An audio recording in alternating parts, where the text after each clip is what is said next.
নমস্কার, আপনারা দেখছেন বাংলা বার্তা ইউটিউব চ্যানেল। জানাবো আজকের বাছাই করা কিছু গুরুত্বপূর্ণ খবর। প্রধান সংবাদগুলি জানার আগে শুরুতেই দেখে নিন আজকের হেডলাইন্স। রাজ্যের বাজেট দিশাহীন, মত শুভেন্দু নওশাদের। বিধানসভার বাইরে থেকে একই সুর বাম কংগ্রেসেও। অভয়ার স্মৃতিতে রাজ্য বাজেটে নারীদের জন্য বিশেষ পদক্ষেপ। মহাকুম্ভে বাংলার মৃতদের ময়নাতদন্ত করাতে হয়েছে রাজ্যকে। লাশ লোপাটের অভিযোগও তুললেন Mamata. 600 smart classroom, 100 digital laboratory, মাদ্রাসা শিক্ষার আধুনিকীকরণের বড় ঘোষণা বাজেটে।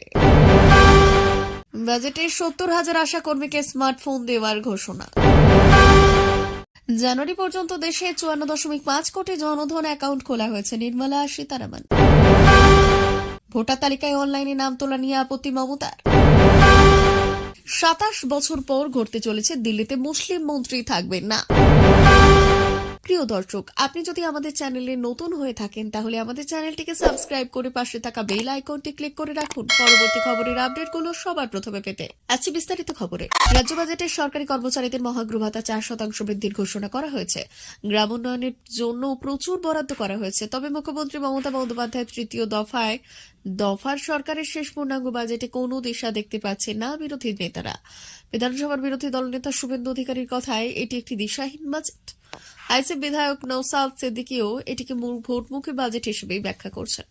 বুধবার রাজ্যের পেশ করা বাজেটে নারী সুরক্ষার বিষয়ে কিছুই উল্লেখ নেই বলে জানিয়েছেন শুভেন্দু। পাশাপাশি এও মনে করিয়ে দিলেন, মহিলাদের জন্য সামাজিক প্রকল্প লক্ষ্মীর ভাণ্ডারের জন্য বরাদ্দ বৃদ্ধি করা হয়নি বাজেটে। তুলনায় টানতে ওড়িশা, মহারাষ্ট্র, হরিয়ানার মতো বিজেপি শাসিত রাজ্যগুলির কথা তুলে আনেন তিনি। এমনকি দিল্লিতেও বিজেপি মহিলাদের জন্য মাসে 2500 টাকা করে দেওয়ার প্রতিশ্রুতি দিয়েছে, তাও স্মরণ করিয়ে দিয়েছেন বিরোধী দলনেতা। শুভেন্দু দাবি, 2026 সালে রাজ্যের পূর্ণাঙ্গ বাজেট বিজেপি সরকারই পেশ করবে। রাজ্যের সরকারি কর্মচারীদের জন্য 4% মহার্ঘ ভাতা বৃদ্ধির ঘোষণাকে বড় করে দেখতে চাইছেন না শুভেন্দু। বিজেপি নেতার বক্তব্য, কেন্দ্রের সঙ্গে রাজ্যের সরকারি কর্মচারীদের ডিএর বড় ব্যবধান। রাজ্য মাত্র 4% ডিএ বৃদ্ধি করছে। কেন্দ্র জানুয়ারি মাসে 4% ডিএ বৃদ্ধি করছিল। পাশাপাশি রাজ্যের বাজেটে নতুন বেতন কমিশনের কোনো প্রস্তাব না থাকা নিয়েও প্রশ্ন তুলেছেন বিধানসভার বিরোধী দলনেতা। পশ্চিমবঙ্গের রাজ্য বাজেটে স্বাস্থ্য খাতে বিপুল বরাদ্দের ঘোষণা করা হয়েছে। বুধবার বাজেট ঘোষণায় মন্ত্রী চন্দ্রিমা ভট্টাচার্য বললেন, শহর কলকাতা থেকে জেলা পর্যায়ে নারীদের নিরাপত্তার জন্য একাধিক প্রকল্প গ্রহণ করা হয়েছে। এর মধ্যে উল্লেখযোগ্য হল রাত্রির সাথী হেল্পার্স অব দি নাইট প্রকল্প। এই প্রকল্পে 158 কোটি টাকা বরাদ্দ করা হয়েছে। এই বিপুল অর্থে স্বাস্থ্য কেন্দ্রে নারীদের জন্য আলাদা বিশ্রাম কক্ষ, ওয়াশরুম কক্ষ, জেলা এবং শহরের স্বাস্থ্য কেন্দ্রগুলিতে সিসিটিভি ব্যবস্থা থাকবে। পানীয় জল সরবরাহের জন্য বিশেষ ব্যবস্থা গ্রহণ করা হবে। এছাড়াও স্বাস্থ্য কেন্দ্রের প্রতিটি কোণায় পর্যাপ্ত আলোর ব্যবস্থা করা হবে। রাজ্য সরকার ক্যান্সার চিকিৎসার ক্ষেত্রে গুরুত্বপূর্ণ পদক্ষেপ নিয়েছে। মহাকুম্ভে গিয়ে বাংলায় যারা প্রাণ হারিয়েছেন তাদের দেহের ময়নাতদন্ত করেনি উত্তরপ্রদেশ সরকার। রাজ্য তাদের দেহ আসার পরে রাজ্য সরকারকে তা করাতে হয়েছে। বুধবার এমনই অভিযোগ তুললেন বাংলার মুখ্যমন্ত্রী মমতা বন্দ্যোপাধ্যায়। পাশাপাশি তিনি বলেছেন, কত হাজার লোকের মৃত্যু হয়েছে, কত লাশ গঙ্গায় ভাসিয়ে দিয়েছে তার ইয়ত্তা নেই। সম্প্রতি বানতলা এলাকায় ম্যানহোল পরিষ্কার করতে নেমে 3 জন শ্রমিকের মৃত্যু হয়েছিল। তা নিয়ে কেন্দ্রীয় সরকার তথ্যানুসন্ধানের জন্য দল পাঠিয়েছে। রিপোর্টও তলব করেছে রাজ্যের কাছে। সেই প্রসঙ্গে প্রতিক্রিয়া জানাতে গিয়ে মমতা বললেন, বানতলায় 3 জন মারা গিয়েছেন আর ওই ঘটনা দুঃখজনক, কিন্তু এখানে রিপোর্ট চাইছে, কমিটি পাঠাচ্ছে, আর মহাকুম্ভে কমিটি কই? এরপরেই মহাকুম্ভের অবস্থা নিয়ে সরব হলেন মমতা। তার কথায়, ওখানে কত হাজার লোক মারা গিয়েছে, কতবার আগুন লেগেছে, কে জবাব দেবে? মাদ্রাসা শিক্ষার আধুনিকীকরণের লক্ষ্যে রাজ্য বাজেটে গুরুত্বপূর্ণ ঘোষণা করল রাজ্য সরকার। রাজ্যের মাদ্রাসাগুলির পরিকাঠামো আরও আধুনিক এবং পঠন পাঠনের মান উন্নত করার পাশাপাশি স্কুল শিক্ষা, উচ্চশিক্ষা, জনশিক্ষা প্রসারেও বাজেটে কয়েক গুণ আর্থিক বরাদ্দ বাড়ানো হয়েছে। বাজেটে ঘোষণা করা হয়, চলতি শিক্ষাবর্ষে স্মার্ট ক্লাসরুম, ইবুক এবং কম্পিউটার ল্যাবের পরিকাঠামো নির্মাণ এবং মান উন্নয়নের মাধ্যমে মাদ্রাসা শিক্ষার আধুনিকীকরণের উদ্যোগ নেওয়া হবে। বর্তমানে আর্থিক বছর শেষ হওয়ার আগেই মাদ্রাসাগুলিতে 600টি স্মার্ট ক্লাসরুম, 100টি ডিজিটাল ল্যাবরেটরি এবং 76টি মাদ্রাসার সায়েন্স ল্যাবরেটরির মান উন্নয়নের অনুমোদন ইতিমধ্যেই দেওয়া হয়েছে। মাদ্রাসা শিক্ষায় মোট 5,602.29 কোটি টাকা ব্যয় বরাদ্দের প্রস্তাব রয়েছে বাজেটে। এছাড়া দরিদ্র এবং মেধাবী ছাত্রছাত্রীদের জন্য ঐক্যশ্রী প্রকল্প চালু হয়েছে। এই প্রকল্পে 4,100 কোটি টাকা ব্যয়ে 4 কোটি ছাত্রছাত্রী উপকৃত হয়েছে। 2024-25 অর্থবর্ষে 45 লক্ষ আবেদনের মধ্যে 2024 সালের 31শে ডিসেম্বর পর্যন্ত 16 লক্ষ স্কলারশিপ দেওয়া হয়েছে। শিক্ষাশ্রী প্রকল্পে 810 কোটি টাকা খরচ করে 1 কোটি 4 লক্ষ ছাত্রছাত্রীকে সুবিধা দেওয়া হয়েছে। মেধাশ্রী প্রকল্পের অধীনে 53 কোটি 24 লক্ষ টাকা ব্যয়ে 6 লক্ষ 25 হাজার ছাত্রছাত্রী উপকৃত হয়েছে। স্টুডেন্টস ক্রেডিট কার্ডের অধীনে 80 হাজার ছাত্রছাত্রীর জন্য 2800 কোটি টাকা ব্যাংক লোন মঞ্জুর করা হয়েছে এবং এই বাজেটে উচ্চশিক্ষায় ব্যয় বরাদ্দ বাড়িয়ে 6,593.58 কোটি বরাদ্দের প্রস্তাব রাখা হয়েছে। চলতি বাজেট আশাকর্মীদের স্মার্টফোন দেওয়ার কথা ঘোষণা করেছিল অর্থমন্ত্রী চন্দ্রিমা ভট্টাচার্য। 17,000 আশাকর্মীকে স্মার্টফোন দেওয়া হবে বলে জানিয়েছেন তিনি। গত জানুয়ারি মাসে আশাকর্মীদের উপহার হিসেবে দেওয়া হবে বলে জানিয়েছেন মমতা বন্দ্যোপাধ্যায়। এই কর্মীদের জন্য কেন্দ্রীয় সরকারের অনুদানের অভাব রয়েছে বলে অভিযোগ তুলেছিলেন তিনি। এরপরই মমতা জানিয়েছেন যে রাজ্য সরকার তাদের জন্য যা করা তাই করবে। সেই সময়ই তিনি ঘোষণা করেছিলেন আশাকর্মী এবং আইসিডিএস এর কর্মীদের স্মার্টফোন দেওয়া হবে।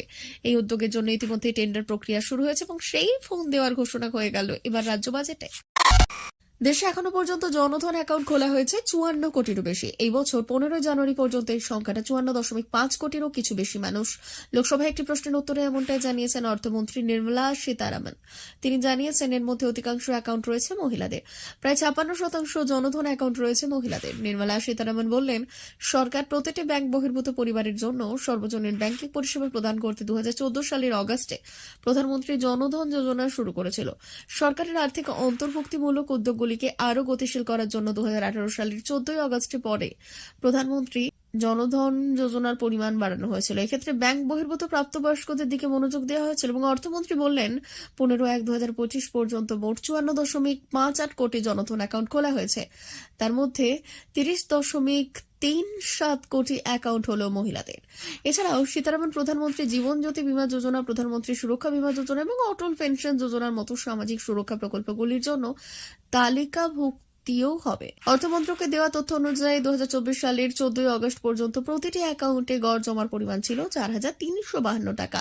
15 আগস্টের পর প্রতি অ্যাকাউন্টে জমার পরিমাণ 4 গুণ বৃদ্ধি পেয়েছে। প্রধানমন্ত্রী নরেন্দ্র মোদী 2014 সালের স্বাধীনতা দিবসের ভাষণে এই প্রকল্পের ঘোষণা করেছিলেন।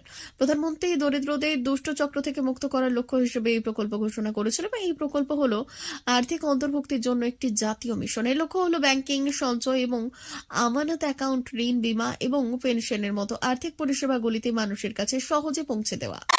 অনলাইনে ভোটার তালিকার নাম তোলা নিয়ে তীব্র আপত্তি জানালেন তৃণমূল কংগ্রেস সুপ্রিমো তথা মুখ্যমন্ত্রী মমতা বন্দ্যোপাধ্যায়। বুধবার রাজ্য বিধানসভায় বাজেট পেশের পর সাংবাদিক বৈঠকে নির্বাচন কমিশনের অনলাইনে ভোটার তালিকায় নাম তোলার সিদ্ধান্তের সমালোচনা করে তিনি বলেছেন, আগামী বছর রাজ্যে বিধানসভার ভোট রয়েছে। নির্বাচন কমিশন কেন্দ্রীয় বাহিনী নিয়ে ভোট করাবে এবং অনলাইনে ভিন রাজ্যের বাসিন্দাদের নাম ভোটার তালিকায় ঢোকানো হবে যাতে তারা এসে ভোট দিতে পারে, কিন্তু বাংলা এই চেষ্টাকে রুখে দেবে। বিধানসভায় অর্থ প্রতিমন্ত্রী চন্দ্রিমা ভট্টাচার্যের পেশ করা বাজেটকে স্বাগত জানিয়ে মমতা বললেন, কেন্দ্রীয় বাজেটে শুধু প্রতিশ্রুতি থাকে, আমরা নিজস্ব রাজস্ব থেকে বাজেটে বরাদ্দ করি, বাজেটে যা বলি তাই করি। কেন্দ্রের কাছ থেকে সঠিক আর্থিক সাহায্য না পাওয়া নিয়েও ক্ষোভ উগরে দিয়েছেন মুখ্যমন্ত্রী। তার কথায় আবাস যোজনা থেকে 100 দিনের কাজের কেন্দ্রের কাছে বহু টাকা বরাদ্দ, কিন্তু সেই বকেয়া পাওনা মেটাচ্ছে না কেন্দ্র। তা সত্ত্বেও কন্যাশ্রী, লক্ষ্মীর ভান্ডার, স্বাস্থ্য সাথীর মতো জনকল্যাণমূলক প্রকল্প চালিয়ে যাচ্ছে। 9 কোটি মানুষ স্বাস্থ্য সাথী সুবিধা পাচ্ছে। কন্যাশ্রীর জন্য এখনো পর্যন্ত 15,000 কোটি টাকা খরচ হয়েছে। 80,000 পড়ুয়াকে আর্থিক সাহায্য দেওয়া হয়েছে। লক্ষ্মীর ভান্ডারের জন্য এখনো পর্যন্ত 50,000 কোটি টাকা খরচ হয়েছে। আমাদের দেখা দেখি অনেক রাজ্য লক্ষ্মীর ভান্ডার নকল করে একাধিক প্রকল্প চালু করেছে, তবে অন্য রাজ্যের থেকে আমাদের লক্ষ্মীর ভান্ডার আলাদা, ওদের অনেক শর্ত থাকে। প্রায় 27 বছর পর ভারতীয় জনতা পার্টি দিল্লিতে বড় জয়লাভ করেছে, যেখানে আম আদমি পার্টি মাত্র 22টি আসনে সীমাবদ্ধ থেকেছে এবং কংগ্রেস একটিও আসন জিততে পারেনি। বিজেপি মোট 48টি আসন জিতে পুনরায় ক্ষমতায় আসতে চলেছে। এই নির্বাচনের সবথেকে গুরুত্বপূর্ণ এবং আলোচিত বিষয় হলো বিজেপি এবং 48টি আসনের মধ্যে একটিতেও কোনো মুসলিম প্রার্থীকেই মনোনীত করেনি। এটি দিল্লির রাজনৈতিক ইতিহাসে একটি গুরুত্বপূর্ণ মোড় নির্দেশ করে। যদিও বিজেপির এই জয়ে তাদের সাংগঠনিক দক্ষতা এবং নেতৃত্বের প্রশংসা করা হচ্ছে, তবে এই বিজয়ের ফলে দিল্লি সরকারে মুসলিম সম্প্রদায়ের প্রতিনিধিত্ব অনুপস্থিত থাকবে বলে আলোচনা চলছে। কংগ্রেসের শীলা দীক্ষিত সরকারের 15 বছরের শাসনকালে মুসলিম সম্প্রদায়ের হারুন ইউসুফ মন্ত্রী ছিলেন। আম আদমি পার্টির সরকার ইমরান হোসেন মন্ত্রী হিসেবে দায়িত্ব পালন করেছেন এবং দুই দলই মুসলিম সম্প্রদায় থেকে প্রতিনিধি মনোনীত করলেও বিজেপি কোনো মুসলিম প্রার্থী দেয়নি। প্রিয় দর্শক, এখনকার মতো খবর এই পর্যন্তই। ধন্যবাদ।